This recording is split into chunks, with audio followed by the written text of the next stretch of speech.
Good evening. Welcome to the season finale of Scientifically Speaking, Season 2, an interactive online lecture series that connects world-renowned scientists to high school students and teachers. The topic for today's session is Career Opportunities in 2030 for today's students of science and technology. For this session, we have an exceptional panel of speakers who will be discussing how higher education can prepare students for the future, a future which has become less predictable due to globalization, climate change, emergence of AI, and now the pandemic. Before we move to the session, I would like to thank our guests who attended the previous lectures of Scientifically Speaking.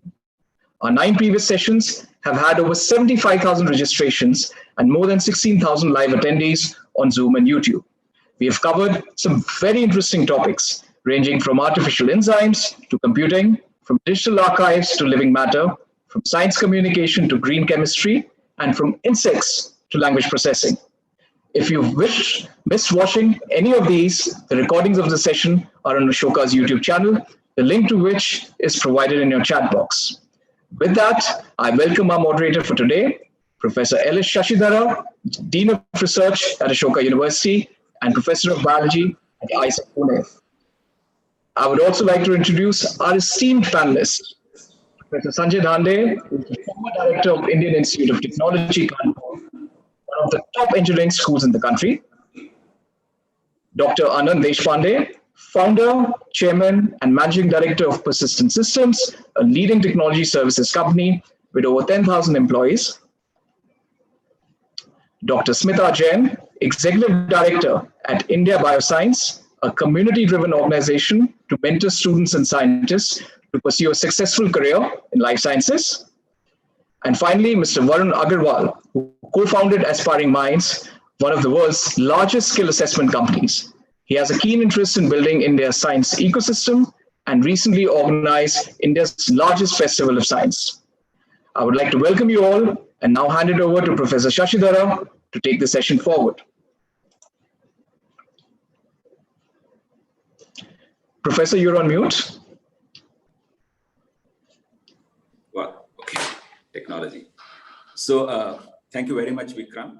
Greetings to all of you, all the participants, attending this, and also particularly to our panelists. And today we have 4 panelists coming from 4 different educational, career, and professional backgrounds. And one thing is common amongst all 4 of them is they all have excelled in whatever they're doing. And finally, the satisfaction in one's career is when you excel, right? So how do you excel in any particular career path, and which career path it sort of fits to you, in which you can excel, is the question always one would ask. Rather than where you get a job, you should ask the question, what is the career that you want to pursue? What is the career which you could pursue? And what kind of educational training you need to get to pursue the career of your interest, and how to excel in whatever you do. And we have excellent panelists to address some of your doubts and questions. Of course, before we start, we want to set the stage to ask you students and other participants who are here today. You may be a school student, you may be an undergraduate student, you may be a parent of a student, you may be teachers of students, as well as career counselors. We would like to know the profile of our participants so that we can sort of set the panel discussion appropriately. So we'd like to take a poll, which is basically 15 minutes. You just tell us who you are and just answering this question that comes on your screen. Can I have the poll, please? You just have to take the most appropriate option to identify yourself. Are you a student or a college student or a parent, teacher, principal or counselor, or you're an Ashoka student, just to get an idea about what kind of educational training you are getting. It takes 10 seconds for you to answer.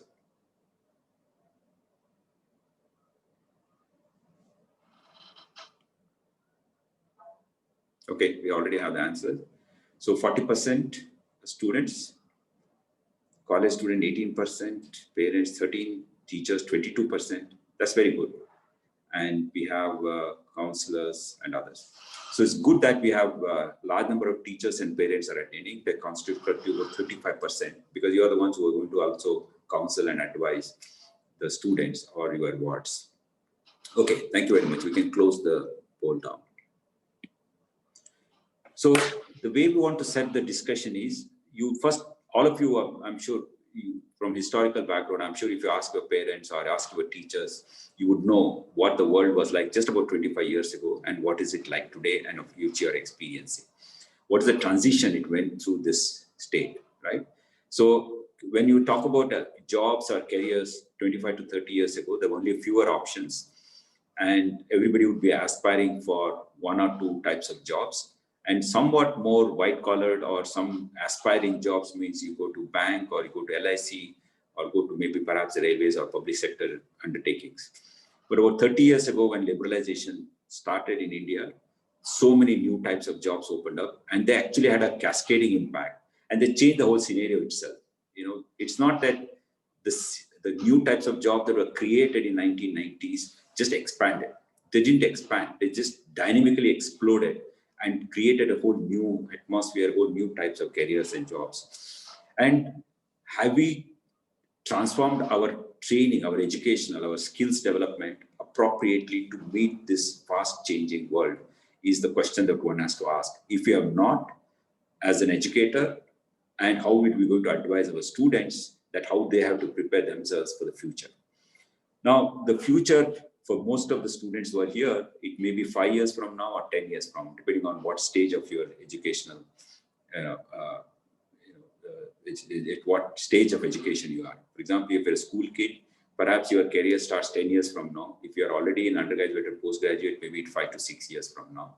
So when we say 2030, can we actually even predict 2030, or can you at least predict 2 years from now, 3 years from now, and then see how one sort of leads to other, and what would be 10 years like? What is the journey, the career journey or a journey for a career seeker would be for the next 10 years? So what I'll do is I'll just ask each one of our panelists the same question from their perspective, from their experience and thinking. What would be the next 10-year journey like for a career seeker? So maybe we can start with Professor Sanjay Dhande, who is former director of IIT Kanpur, who has been an educationist and training students all his life. Professor Sanjay, please unmute. Yeah, I will share a screen quickly and answer your. Is it visible for everyone? Yeah, it's coming up. Yeah. Okay. So I just want to mention that.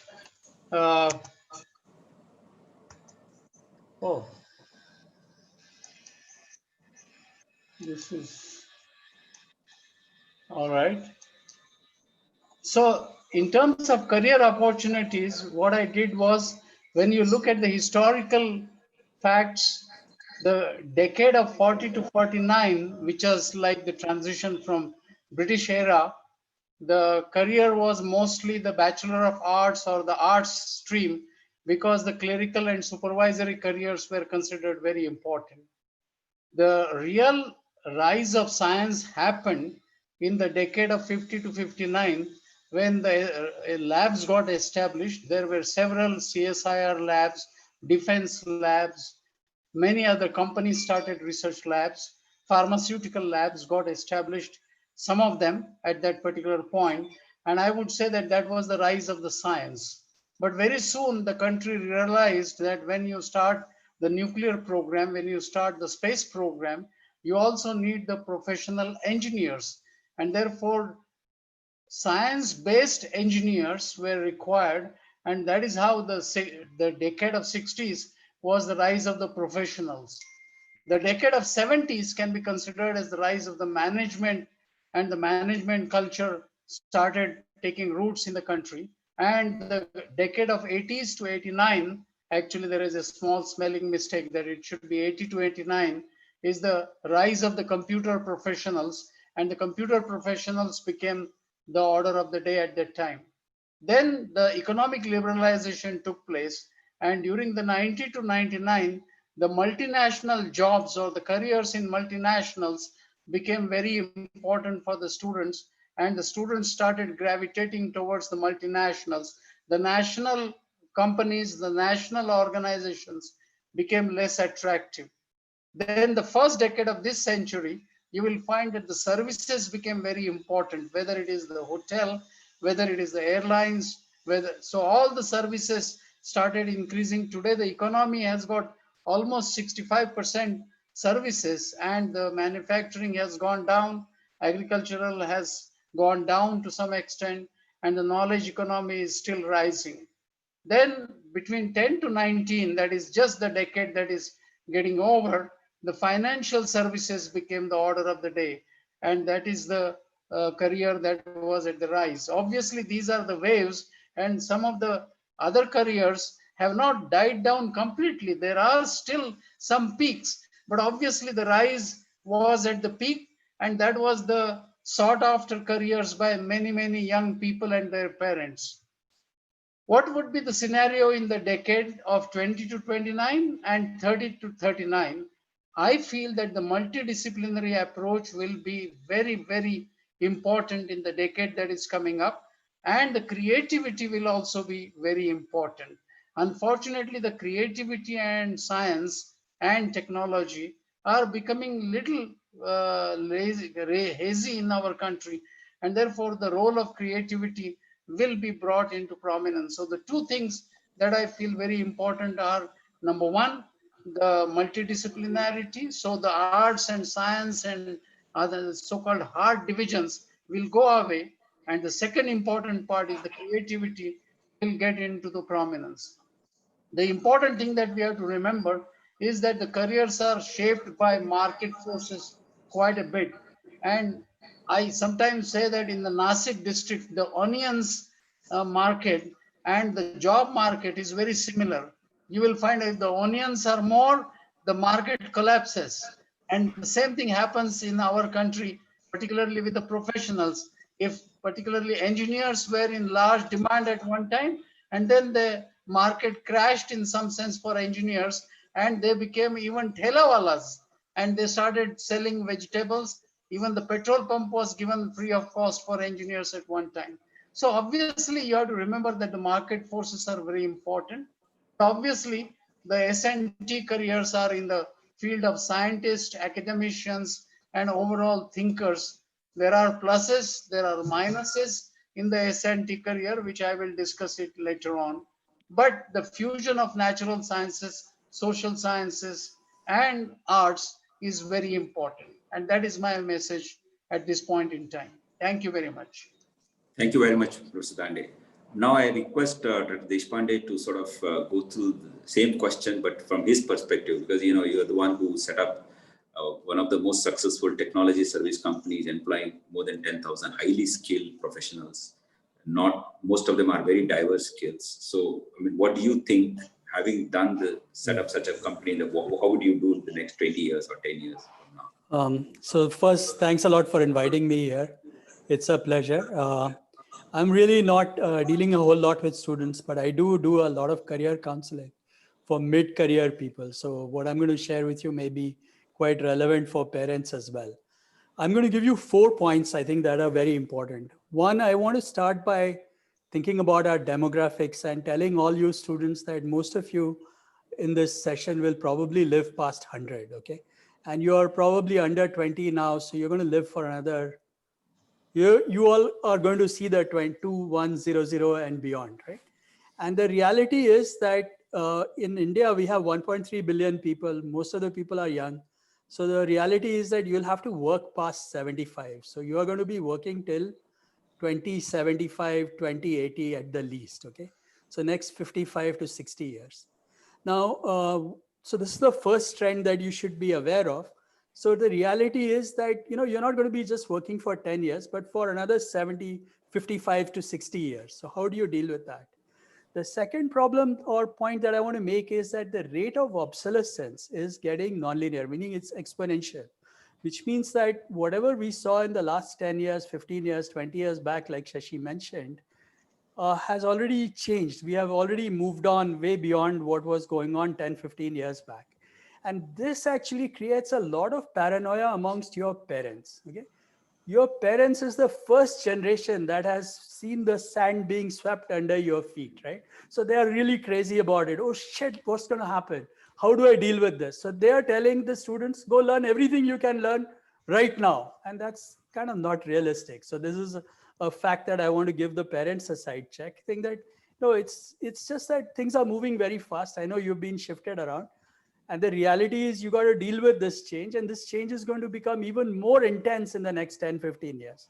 So this is the second trend I want you to be aware of. The third thing I want you to understand is that gig economy is here to stay, okay? What does that mean? Do you know what team Chris Gale plays for? Well, depends on the season, right? Right now he was at Kings 11 Punjab. Then he is going to go play the Pakistan League. Then he'll be at Big Bash, and once in a while he might play for West Indies, right? So you have, I looked at Wikipedia, the number of teams that Chris Gale has played is more than 20 teams. Okay. And is he loyal to his team? Of course, he's very loyal to him. He makes a huge impact to any team that he's part of. He's part of a gig economy. Movies, when they are made, people work for a movie. At the end of the movie, it's dissolved. People go away. Each one of you, every single one of you is going to be an entrepreneur for life. You have to find a way to create your own jobs and make your own living. And this is what gig economy is all about. And this is what it's going to be about. So don't expect jobs. There aren't going to be jobs for you. You have to create your own jobs, and you have to be an entrepreneur for life. So that's the impact of the gig economy that you should be aware of. And the last thing that I want to mention is a little bit of a fact that I see more and more of. I think we are going to move to a world that is going to get even more polarized. The rich are going to get richer, poor are going to get poorer. You're going to have the haves and the have-nots. You're going to have the best of science in India, but also there'll be enough people who wouldn't have access to it. So, at every point of things, you're going to see conflicts as part of life. And this whole chaotic environment is the way it's going to be in the future. So, on one side, it's really exciting to be in an environment where you'll see a lot of shifting things. On the other hand, I can imagine people are getting concerned about where this might go. And I think today's session is very, interesting and apt. I'm going to share with you how to solve these things one by one, but I'll come back to that in the second round. I just want you to be aware that it's going to be a very exciting career for you. You have to live for the next 100 years. You have to work 70 of them, 75 of them. So whatever your parents say, they have no clue what they're getting into. So just make your own decisions. That's where I'm going to stop and then hand it back to Shashi. And we'll try to address all your questions as we go through the next round. Thank you very much, Anand. This is fantastic. I think you set the stage for the next question I want to ask Smita.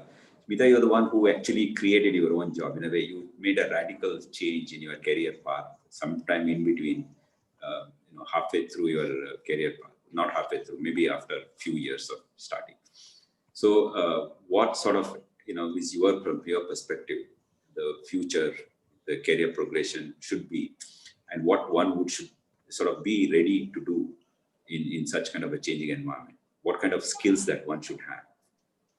What kind of transferable skills? Okay. So thanks, Shashi. First of all, thanks a lot for this invitation and, having me here for this particular panel discussion. It's a very, very relevant topic, and I guess the stage has already been set. But couple of things I would like to mention here, and I realize there are mostly school kids and their parents. Dr. Anand has already touched upon, and you also touched upon, the difference between a job and a career. And this is something each one of us must have to mind, that, a job is something to do just to earn money. And that was but now the generation has understood that that's not something one can do forever. One cannot be in one job forever and not just earn money, but do something that gives happiness at the end of the day. And that's what building a career means.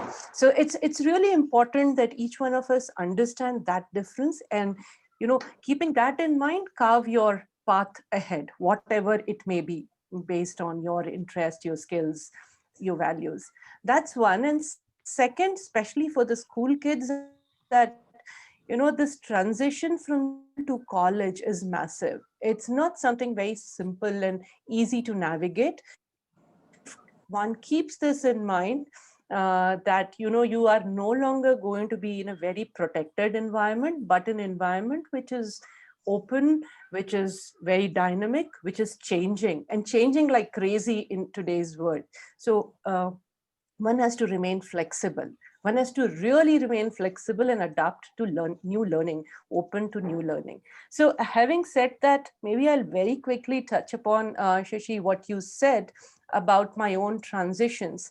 Yes, after a PhD in cancer biology from IIC, I decided not to continue on a path that most others were, because that's not where my heart was. I was clear that, you know, and I was open enough, courageous enough to make that shift. And that's another thing I would want to convey here, that it's really, really important to be open and be courageous to chalk out your own path rather than following what others are following. So yeah, I guess that's what I would want to say, and more when we go to the next set of questions. So Thanks. thanks, Smita. So if I ask the last of our panelists, Dr. Varun Naragora. So Varun, you are involved in this, the profession of, developing methods and metrics to assess, one's skill sets, which is appropriate for a given job, or trying for students who want to know what kind of, professional career path they should take and how, they should know. So from your perspective, based on what you have done in the last 10 years, can you do same kind of a thing for the next 10 years? Because we don't know what kind of jobs would be available, what kind of career professional path will be available for the next 10 years. So how one would sort of go about and preparing themselves? Sure, sure. So thanks, Professor Shashidhar, for this opportunity to talk to students and parents. We seldom get this opportunity to interact directly with them. We do a lot of discussion among ourselves, but not with students. So happy to share my thoughts, but also would be very keen to hear what kind of questions they have. So three, four big trends which I am seeing for 2030, and the esteemed panelists have already covered some of them, is one, as we see career, have seen career traditionally, as you do your education and then you get into a job or become a professional. That's going to change. It's not going to be this stages anymore.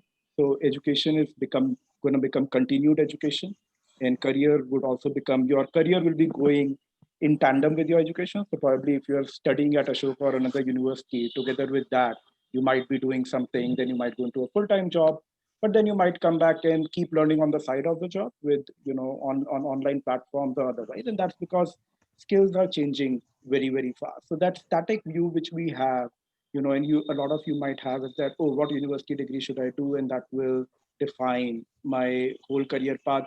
That's not going to hold true. It's already starting to go away from that. So that means that you have more opportunity to experiment, and it will in fact become a necessity to experiment over time. So that's one meta trend. Another one is that Professor Dhande mentioned that in 1950 to 59, science exploded in India. I see another explosion in science coming in the next 10 to 15 years in India, and that's because we still don't have enough world-class universities, enough researchers, enough science teachers in the country. And now we see more and more intent from the government and policymakers and even private individuals to start these universities. So, I generally, when we survey students, we generally see that they don't even know what is a PhD or what is a career after PhD. And that's going to become really big in 2030. That's what my hope in India. If you go today to the Silicon Valley, people who have PhDs in anywhere from data science to bio and neuroscience and all of these things are in great demand in companies. We don't see that in India, but that is a trend which would change by 2030. So other than the jobs of professors, researchers, and teachers, we'll have these careers in industries which will be very, very lucrative for people with highly specialized PhDs and so on.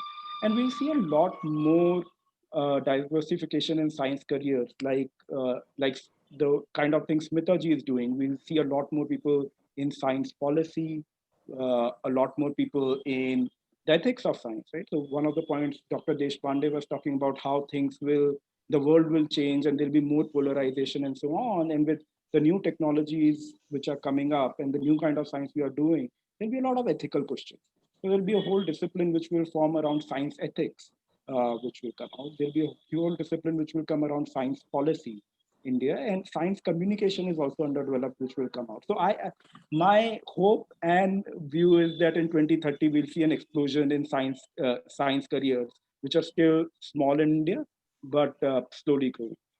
Totally agree to the multidisciplinary point Professor Dhande made. I just would want to add that what I see is that within this multidisciplinarity, digital skills and data skills will be something which will be very, very important. So whatever discipline you are in, be it a biologist, be a physicist, be it in chemistry, uh, data, knowing how to handle data, knowing how to process data, knowing how to understand data, and using the digital medium will become a horizontal. So if you want to progress well in your career, you will need to know this horizontal. That's another trend which is happening and will solidify quite a bit by 2030.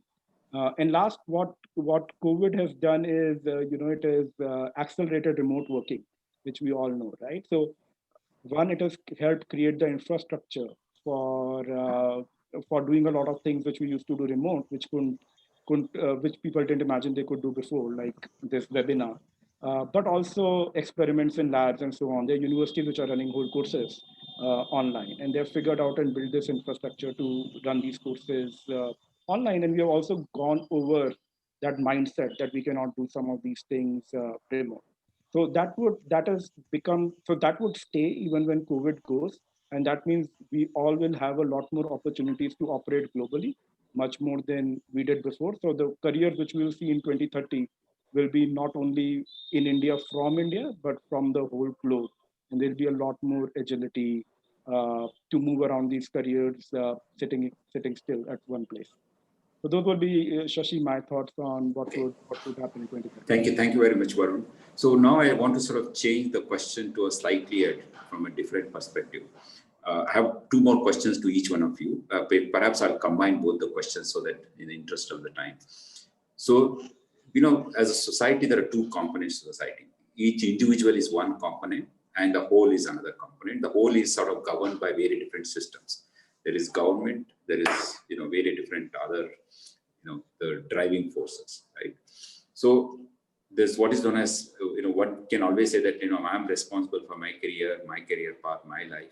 So I had to take decision and I should not, I should take a rational decision. So that means every responsibility is on myself. But as a society, people also have to expect that there is a system to create, opportunities. So that's where the government policies come. So I request each one of you, in the context of what is the new education policy may change, or it facilitates students to, prepare themselves for the future, or very different policies of the government in terms of, entrepreneurship policy or startup policy, or very different, economics and finance policies of the government would enable students to, choose their career path as they're based on their interest. And so in a way, one is preparing oneself through education. Another is, are there really opportunities? Are there really, freedom to pursue what they want to pursue? How the system or the society is creating those opportunities for the future? Or will it be somewhat similar to what we have today? Is only we have to change ourselves to some extent, but that won't be big change. It will be a minor change because each one of you only changed to some extent, but the society itself will not transform so much. So the way 1991, economic liberalization policy, we changed the way India, is today. So will there be such big changes, and both in education as well as in the professional, entrepreneurial and other opportunities? I just want you to sort of check up, each one of you, and then finally, perhaps you can add one or 2 points that, considering these kind of changes are coming from top-down approach, how the students and teachers should be ready to help, students to build the new career paths. So you can sort of combine the two and answer. So each one of you, again, we'll start with Sanjay. Professor Dhande. So I would like to say that a policy is a statement of intention. The actual implementation is going to be extremely important. And therefore, a lot of good things, a lot of what you can say, desirable things have been outlined in the policy. However, the success of the policy will depend on its effectiveness of implementation. And I would say the real important things that we should understand is that if you are in a university, if you are in a institute of eminence, then the changes will happen little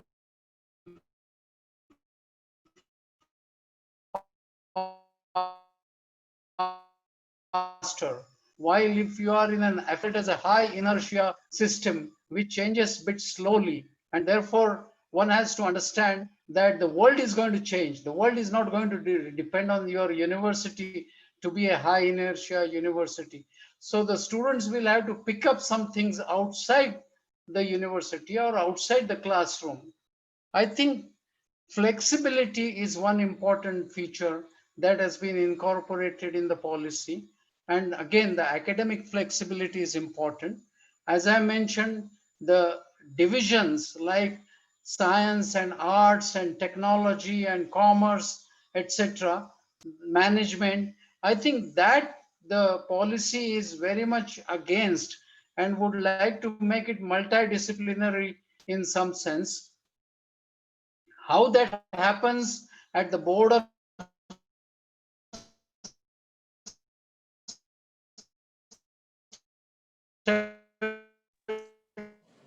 Some connection academic problems. council, etc., etc. After all, an individual will.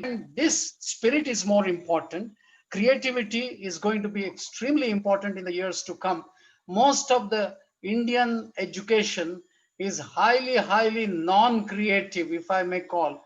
We were analysis oriented. We will have to introduce synthesis oriented education, and that is the real change that will happen. The policy allows, enables it in some sense. There are many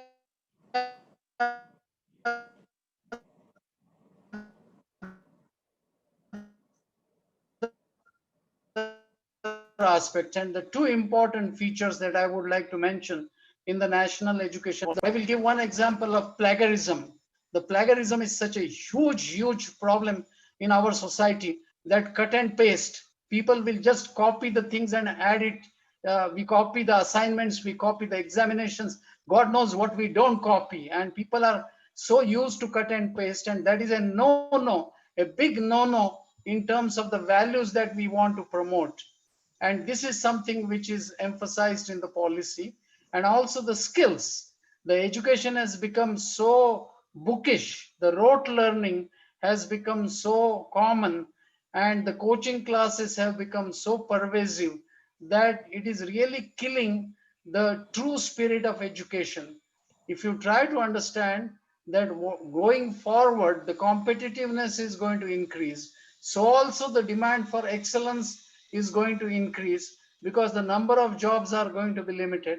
The number of careers, the good careers, are not expanding by leaps and bounds. And therefore, some of the features that are enabled in the policy have to be taken into account. I would like to say ethics and skills are important.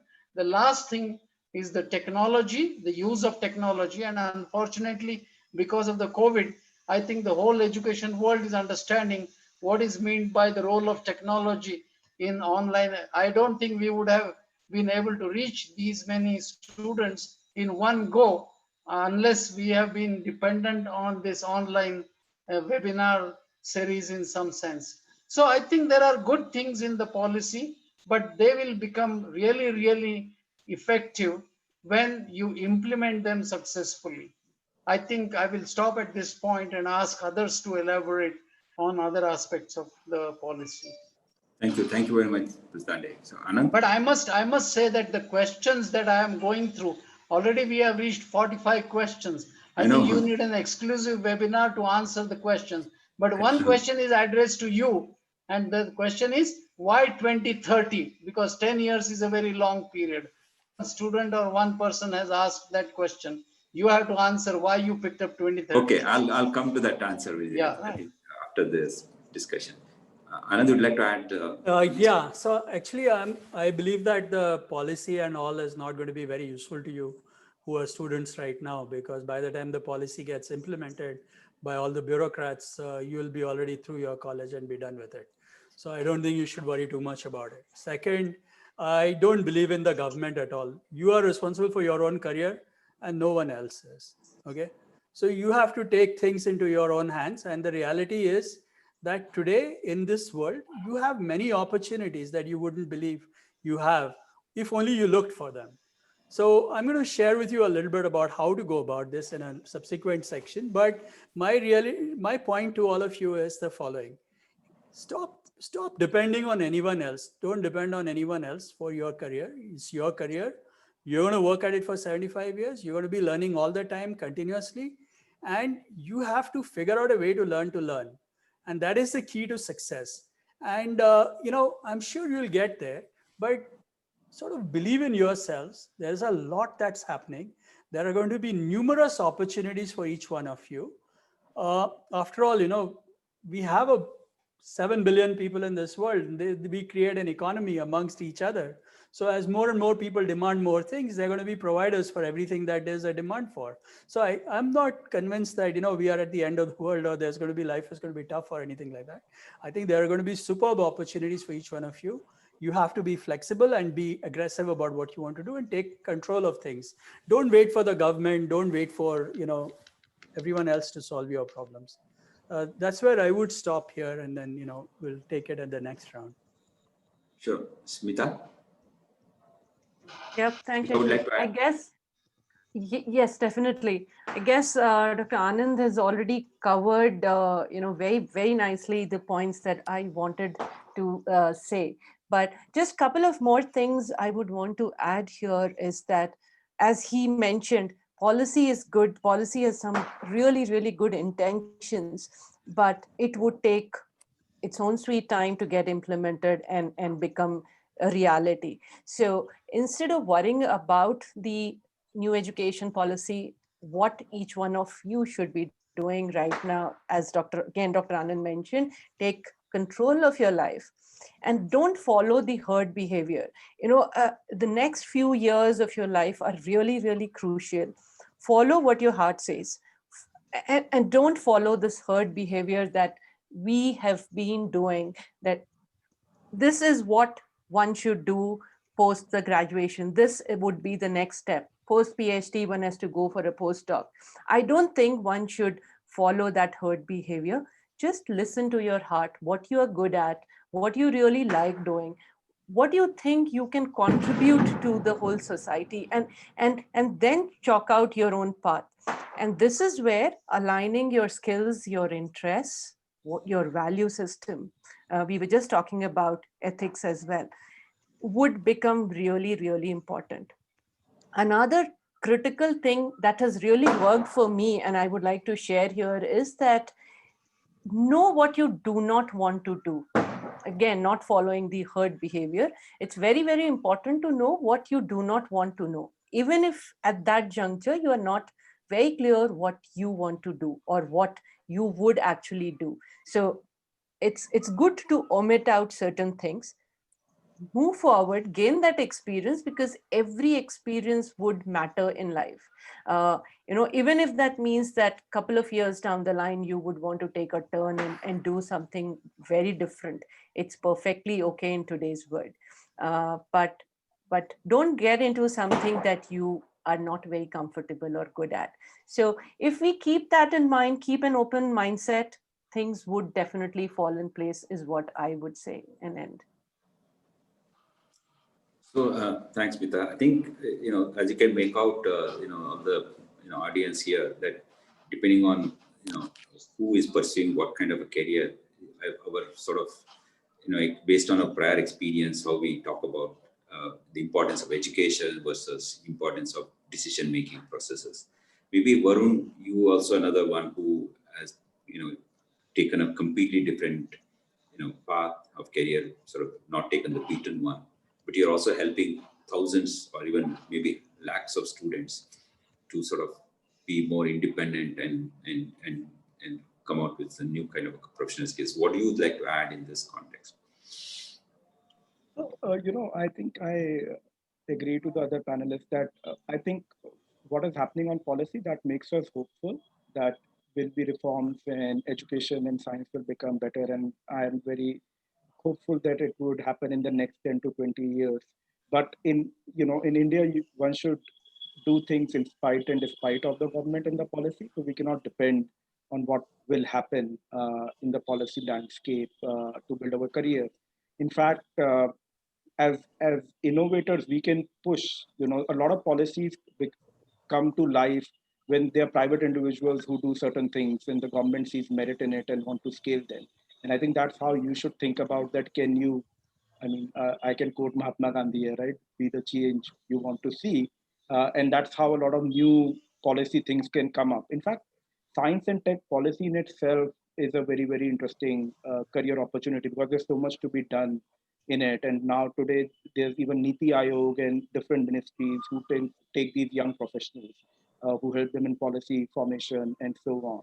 So I see policy itself a constant area of work where we need a lot of capacity, and especially people in science and technology policy. There are very, very few of them. We don't have a critical mass of it. So I see that itself as a career opportunity, and I would not depend on it to frame what career you want to take.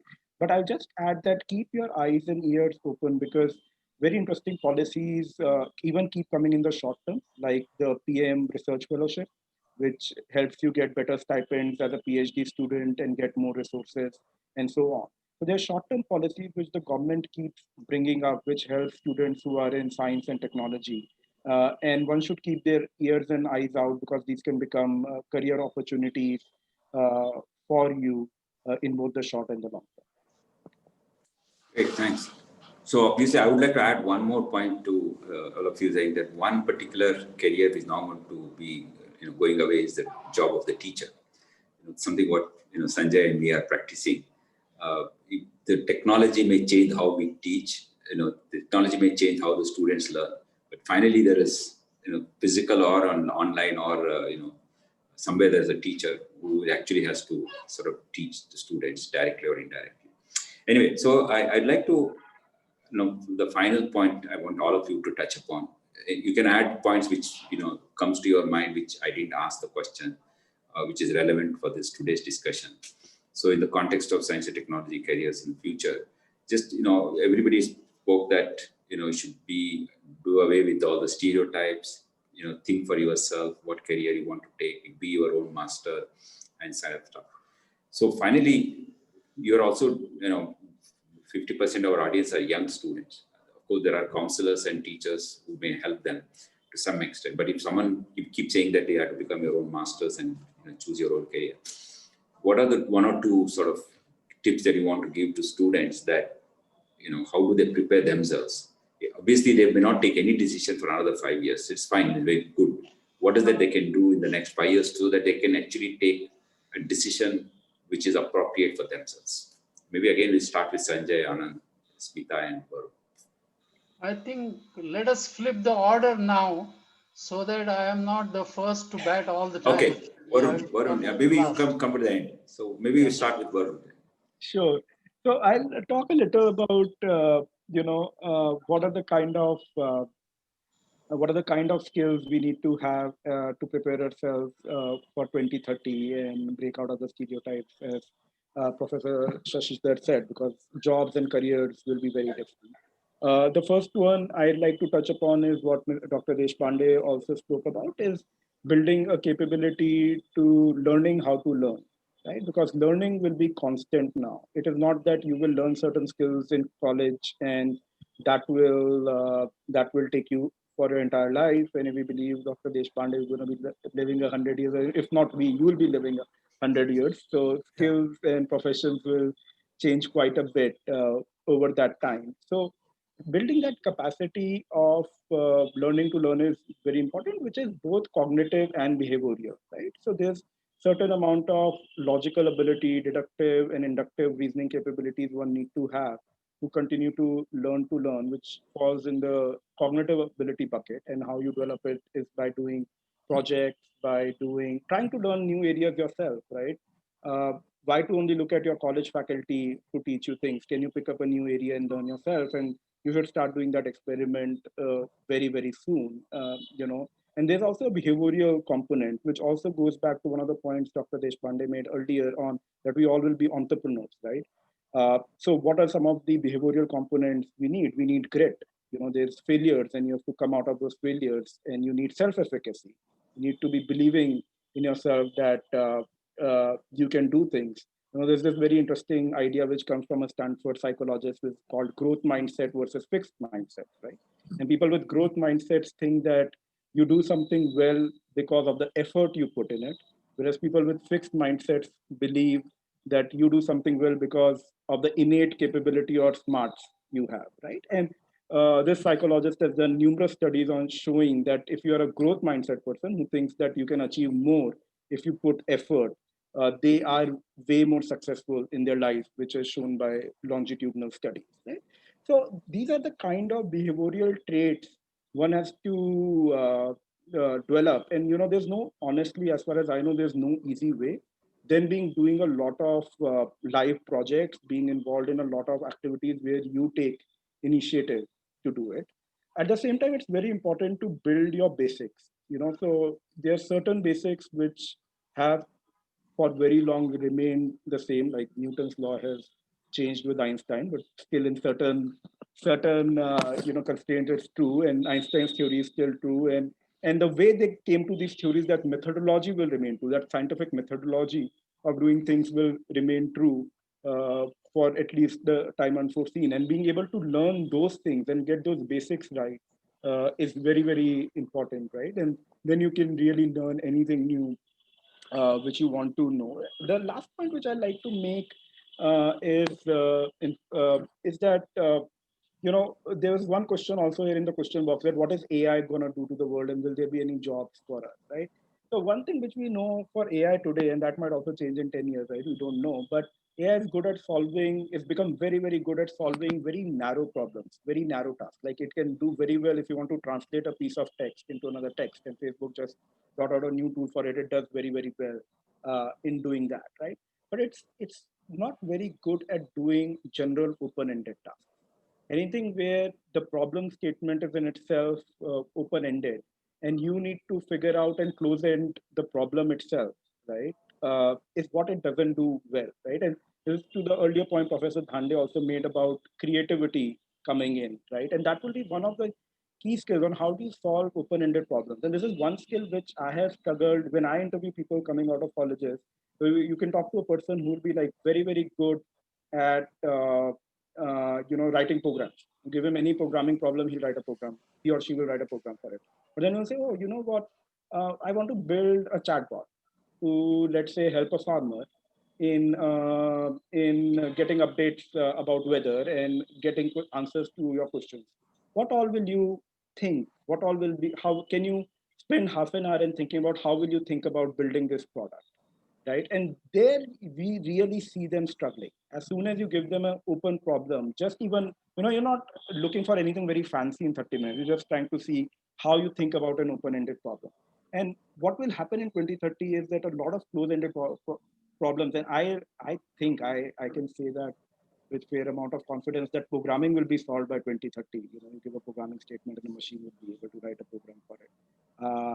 But the open-ended problems is what will remain. I'll stop there. Okay. Yeah. Thank you very much. I think it's sort of it's very nice prediction that what could happen.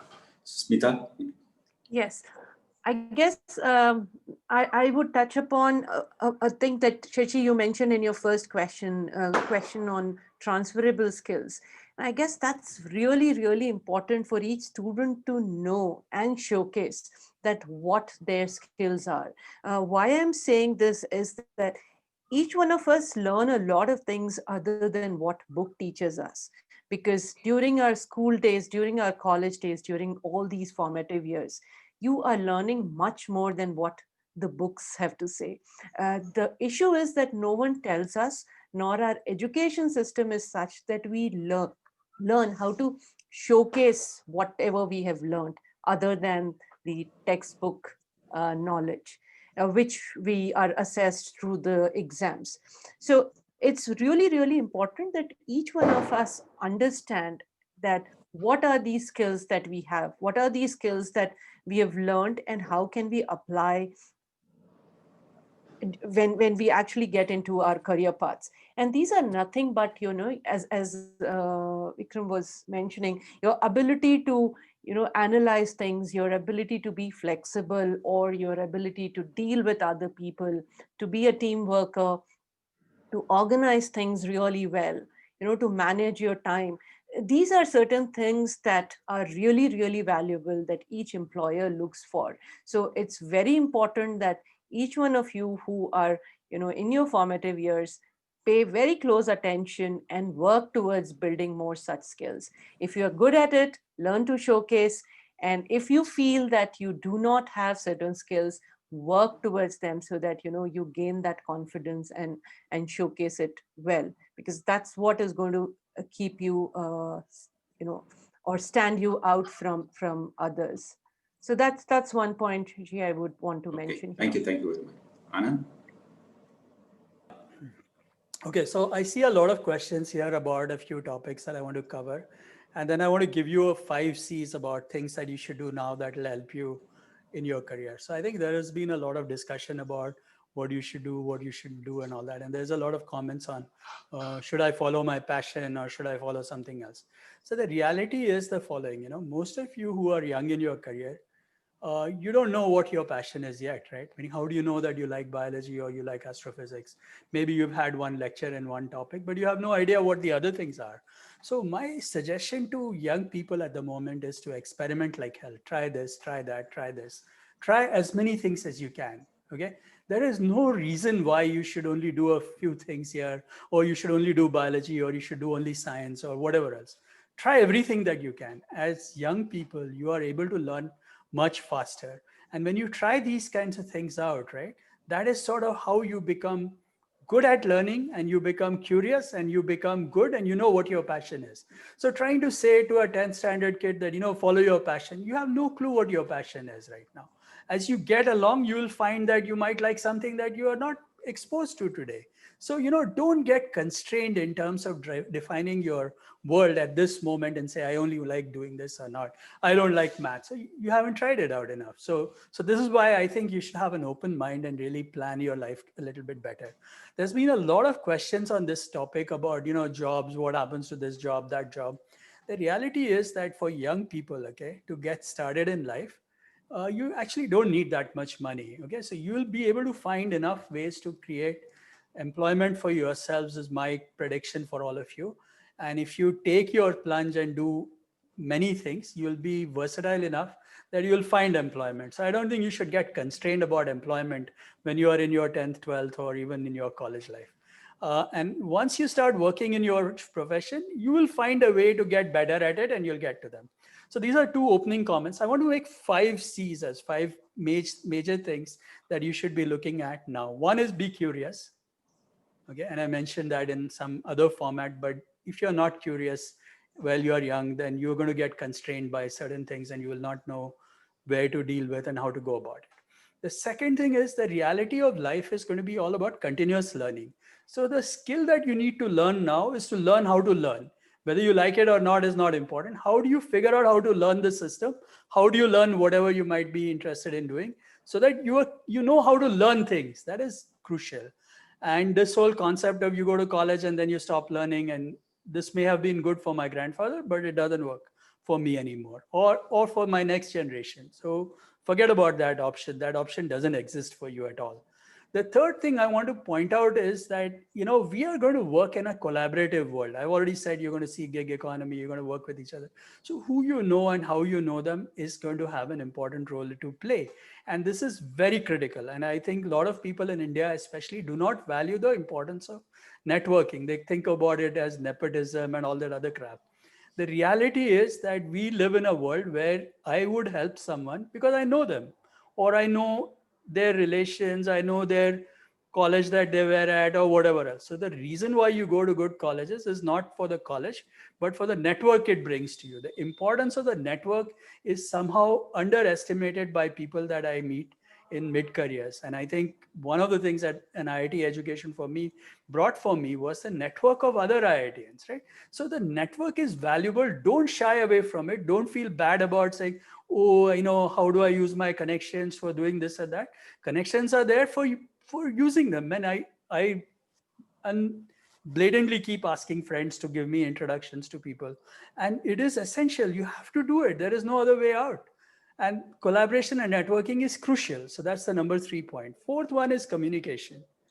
I cannot underestimate the value of good communication. And today's communication is not just about writing alone or one part of speaking or whatever. It's a combination of things. How do you get your thoughts across?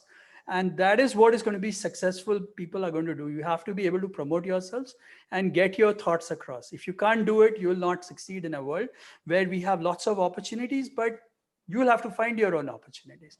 And the last thing I want to mention in the C that I have is relating to constraints. Realize that we live in a world of constraints, so don't complain about them. We have to figure out a way to deal with these constraints. Don't run away from them or don't complain about them. Oh, what will happen if something happens, and what will happen if someone else does something else? Those are all not relevant for you. You have to understand that we live in a world full of constraints. There are going to be things that are not going to work out, and you have to figure out a way to deal with those constraints. Don't run away from them. So let me just summarize the 5 C's. First is continuous learning, very important. Second is be curious. Maybe I changed the order. Be curious, continuous learning, collaboration, which means networking. Fourth is communication. And the 5th C is constraints. Live with constraints and deal with them. Don't run away from them. So this is really what my advice to you is. And I think we are at a very exciting time, man. I wish I were 30 years younger. And there's a lot that could be done right now. So I'm very excited for you. Thanks. So Sanjay, the last part is yours. And I think, just to remind the audience that as you could see, all our panelists are reading your questions. They're already, sort of intertwining their answers to whenever they make statements. So in a way, most of your questions already have been answered directly or indirectly. Sanjay, it's your turn. So I think I would like to request you to keep access of mine to the chat more than the period of the webinar, because answering about 100 questions as the webinar is going on is well nigh impossible. So I would like to answer the questions because sure. We are going to sort of collate all these answers, also send by email. So keep that access open for us for some time. Now the answer to your question, I want to give 2 stories. The stories are from IIT Kanpur. The first one is that whenever the students will come for the reunion after 25 years of graduation, so believe it or not, they have gone through 25 years of career and are coming to the campus. Some of them for the first time, and some of them might have come earlier. But when they meet their friends, when they meet the teachers, it's the very high emotional atmosphere. The most important lesson that I found out was that only 2 to 3% of the students are in the profession for which they got the degree from IIT Kanpur.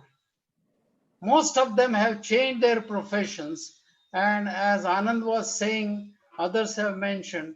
So to say that you are going to be sticking for the whole of your life for that profession is going to be a false mirage in some sense. And therefore, it's very important that your basic skills and basic intelligence is very high when you graduate from the college. The second important lesson from the same reunion that I used to host a lunch at my residence, and the graduates will come. These are very senior people now. Most of them will ask me about the professors who taught them humanities and social sciences. Nobody will bother about physics, chemistry, or electrical engineering or civil engineering, etc., etc. They will ask, where is that professor who taught me philosophy? Where is that professor who taught me psychology? Where is that professor who taught me whatever, the creative arts, etc.? So what I'm realizing is that some of the life skills that they acquire in the college years are going to live far longer with them as compared to specific technology or science-based courses which they learn. And this is something very important for me. And therefore, my answer to your question will be that first thing is that the 4 years of investment that the students are going to do in their undergraduate degree should be more or less a 360-degree education, in the sense that whether it is the sports, whether it is the culture, whether it is humanities, whether it is the subjects of mathematics, I think they should indulge passionately, intensely, not passionately. They should indulge in all these activities intensely, because the investments of 4 years then pay for the rest of their lives, actually. And the important part that Anand mentioned, I also want to repeat, is that the most important thing is how to learn anything. If you can learn that, that is very good. Second thing is that I find that teaching and learning are the two sides of the same coin. You will be a good teacher if you are a good student all the time, and if you will be a good student if you are also a teacher at the time when you are a student. Every student should be a teacher, every teacher must be a student. If that is followed, I think lifelong learning goes on. So the first is be a 360-degree student. The second one is explore. Experimentation is the way of life. And therefore, a lot of times people are very afraid of experimenting with their life. I would like to recommend a book called Design Thinking of Life. How to design your life itself is a very important question. And there is a course at Stanford University on designing life.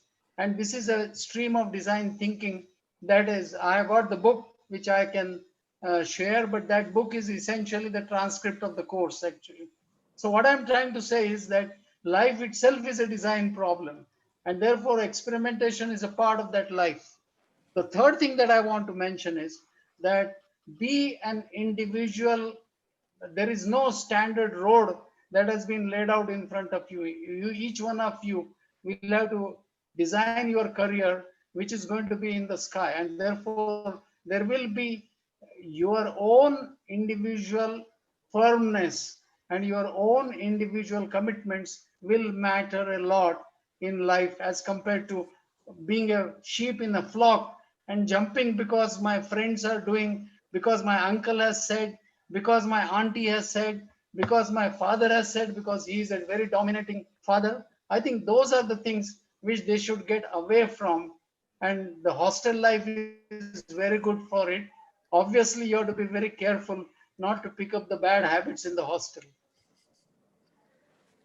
Thank you very much. So I think we'll take some questions now. I think many of the questions that have been asked are, some of them are routine, like, what would be the job opportunities, biotechnology, or in health services, or in astronomy, astrophysics, or chemistry kind of stuff. I think most of them are already answered, that all the jobs will be there, but how you actually do your job is going to change. For example, there would be requirement for doctors. There are not going to be any change in that. There will be less doctors or less surgeons required. But the only thing is the doctors may do doctoring differently than what they are doing today. So I just want to ask, maybe this question I can ask to Anand. In a more fast-changing economy, will we have to change our career every few years once we create our own job? Because you're the one who, sort of saying that you create your own job. People, would they have to create their own jobs again and again, or what do you think? So I think there are two parts to this thing. There's a career and there's jobs. Okay.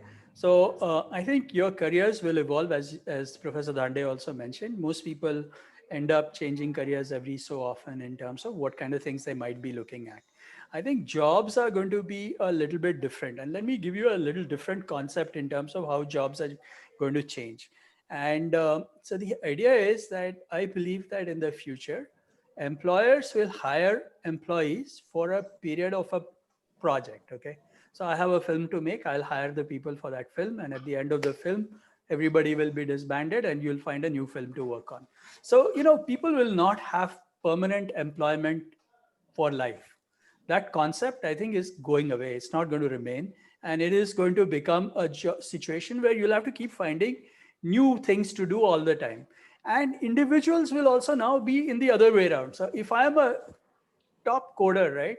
Just like I have a Sachin Tendulkar has an agent, I might have my own agent, and I will charge premium for my services because I am such a top coder at anything that I might be doing. So I think the world market is going to change dynamically, and I think individuals will be responsible for their own life. You'll have agencies, you'll have agents, and all of that kind of stuff. So think of every person think like a film star in a sense. So you have Shah Rukh Khan and you have everyone else, and then you have other people, right?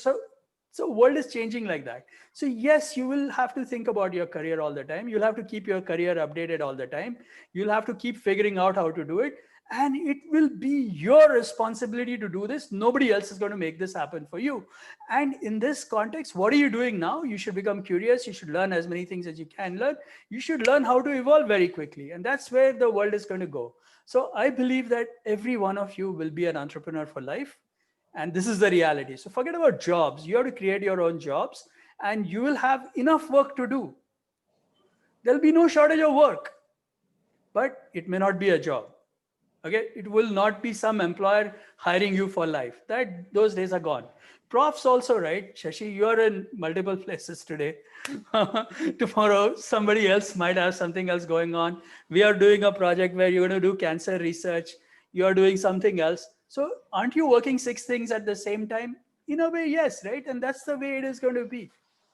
So I think people have to sort of, create their own energy, learn how to meditate, create whatever it takes.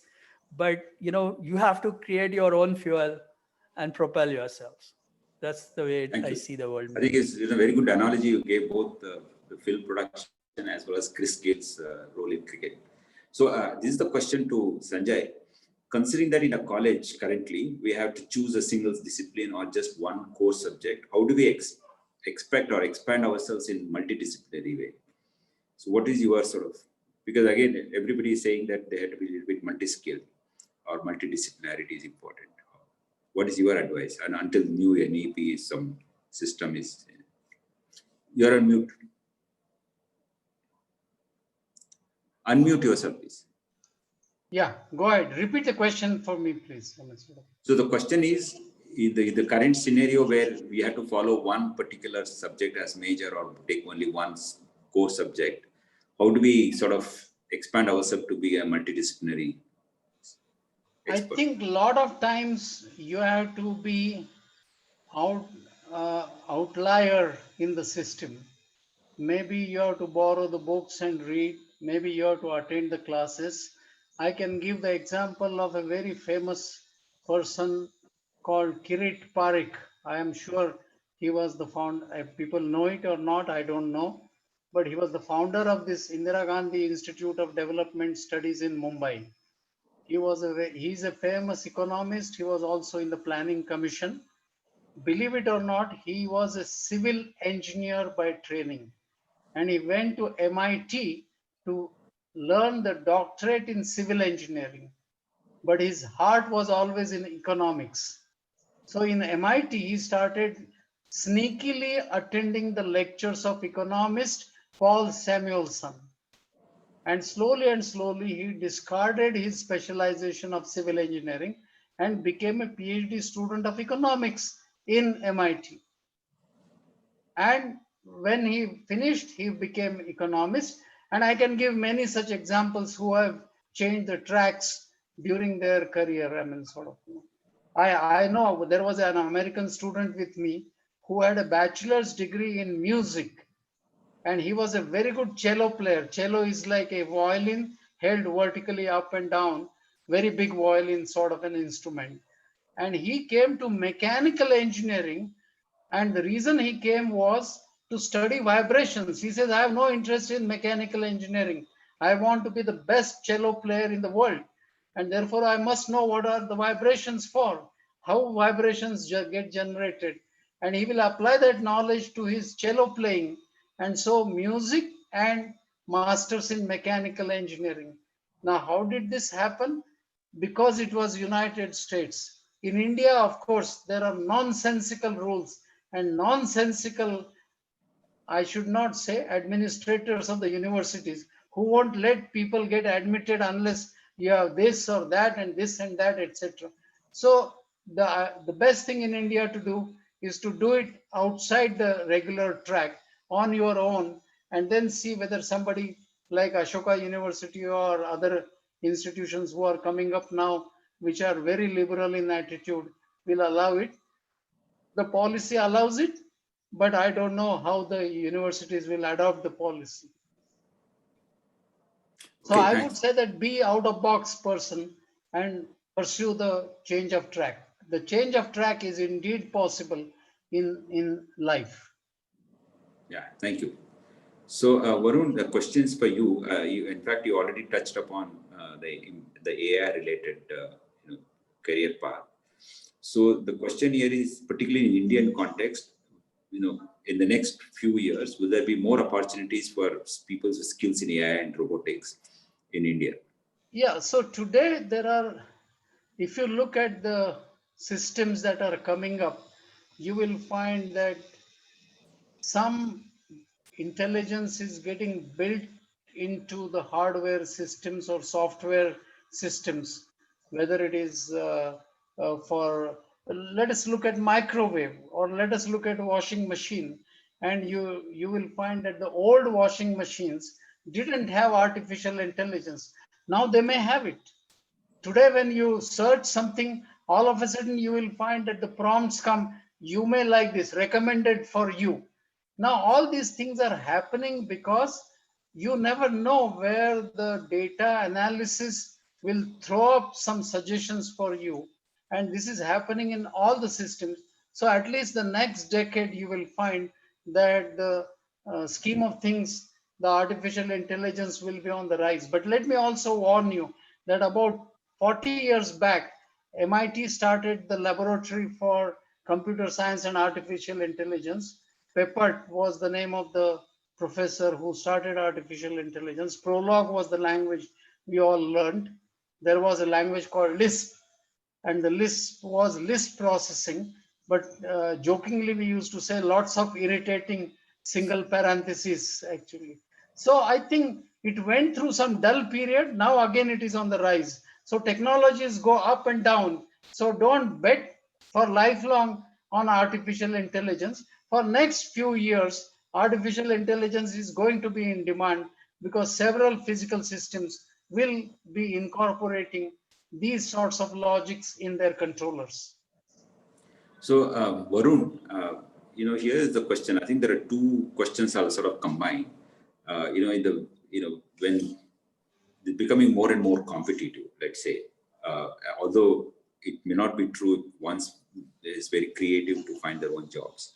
So, how to remain positive and what kind of, how to sort of, be away from all this mental stress psychologically, how to sort of we maintain our balance. And the related question is, will there be more opportunities for psychologists or psychiatrists? Sure, sure. Just making a quick comment on the AI and robotics piece and then they get here. But so AI definitely is on the rise, and that's because the technology has matured, as Professor Dhande was saying, and it is still a lot of juice in it for the industry to exploit. So we'll see that on the rise. Robotics is still slow in India because India has been slow in hardware traditionally. So we'll see where that goes. The new things have started to come up. On the mental stress issue, I should start with the disclaimer that I am not an expert of mental health at all.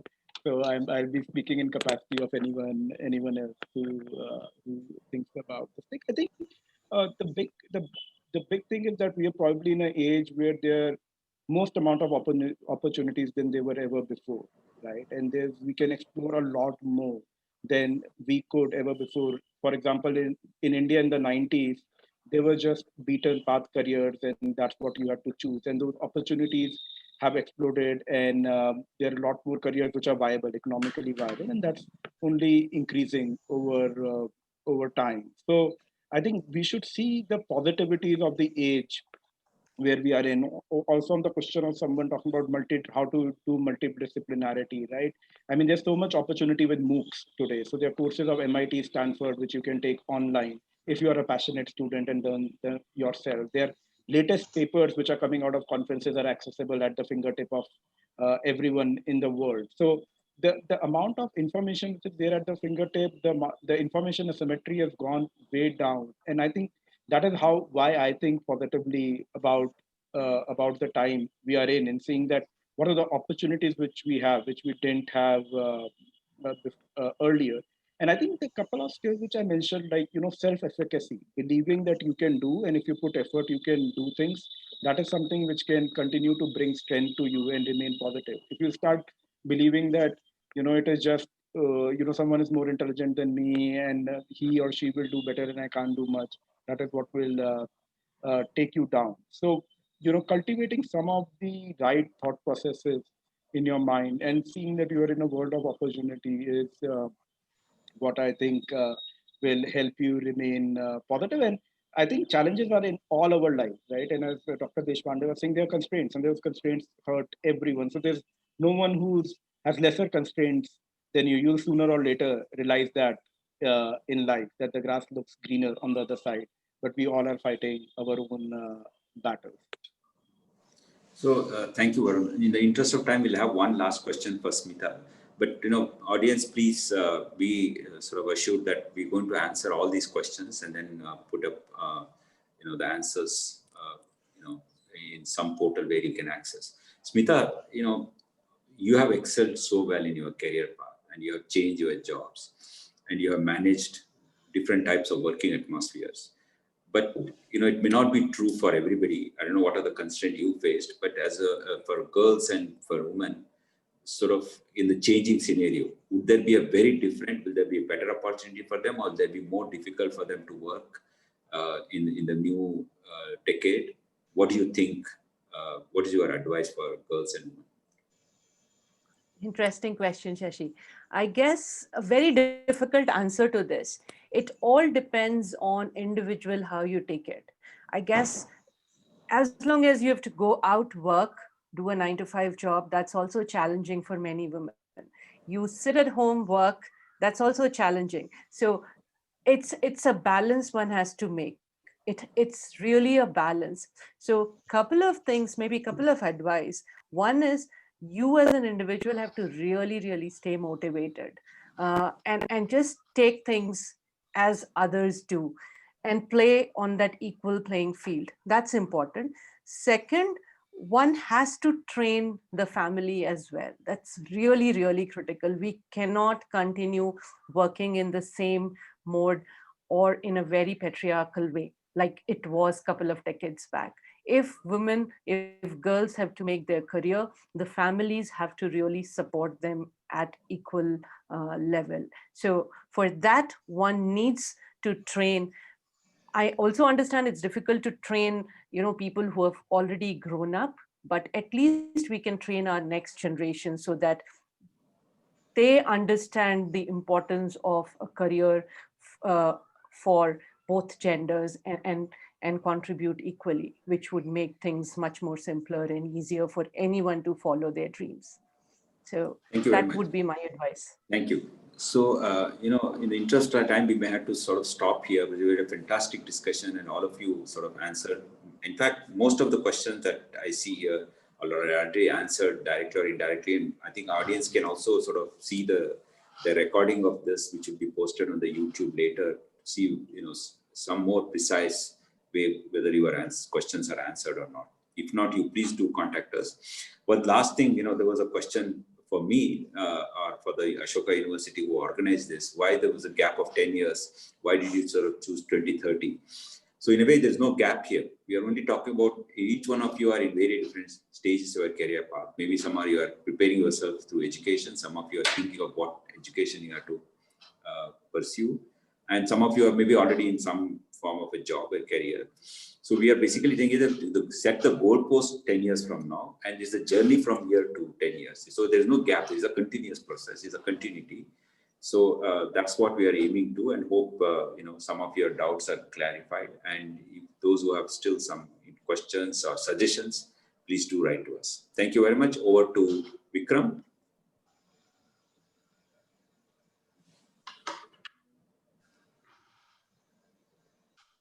A big thank you to our panelists and Professor Shashidhara for a very informative and an enriching discussion. I think this was a fitting finale to the season, which should prove extremely useful and insightful to the students and parents. So thank you, all our participants and panelists.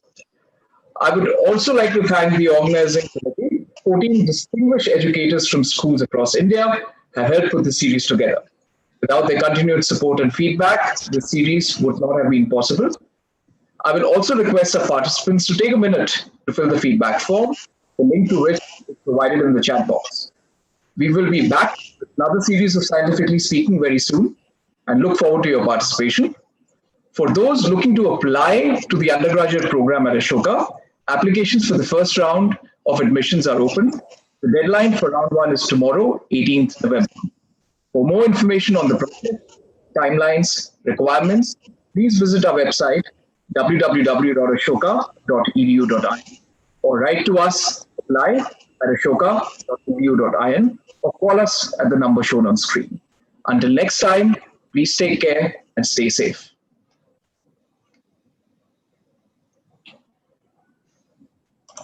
Thank you all. Thank you very much. Hope to see you all soon again somewhere. Thank you. Thank you. Thank you. Thanks, Shashi. Thank you. Thank you. Shashi. Thank you, everyone. Bye. Thank you. Bye now. Thanks, Bye-bye. Shashi. Bye. Bye.